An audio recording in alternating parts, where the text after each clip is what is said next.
Ұлттық музейдің маңынан Ұлы даланың жеті қырына арналған жаңа музей ашылып отыр. Музейдің сенеке алғашқы жәдігерлері болып, осы кейінгі былтырғы биылғы табылған сақтардың ерте алғашқы кезінде өмір сүрген халықтардың, сақ халықтардың керемет бір әлемдік деңгейде жасалған құндылықтарын көрсетіп отырмыз. Бұның өзі бір үлкен бір елеулі оқиға деп есептеуге болады. 1969 жылғы ескі қорғаннан табылған адамдағы, содан кейін екіншісі мынау Елеке сазындағы.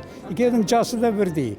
Содан бірақтағы мына Елеке сазындағы табылған алтын адамның бірешегі, ол 4 ғасыр бұрын өмір сүрген есіктегі алтын адамнан. 4 ғасыр бұрын. Ол 4-ші ғасырға жатады, біздің заманымызда 8-ші ғасырға жатады. Біздің мақсатымыз әрине тек қана бүгінгі табылған електі сазынан жәдігер ғана емес, алтын адам болсын, басқа да жәдігерлерді бүкіл дүние жүзіндегі үлкен көрмелерге қатыстырып жүрміз. Арнайы бағдарлама бар, алтын адамның дүние жүзіндегі шеруі деген. Әрине оған қазір тек қана естен табылған алтын адам емес, басқа да біздің көне артефакттарды кеңінен насихаттап жүрміз. Сонымен бірге әрине біздің бүкіл Қазақстанның көрермендеріне де облыс орталықтарына біз көрмелер ұйымдастырып жүрміз.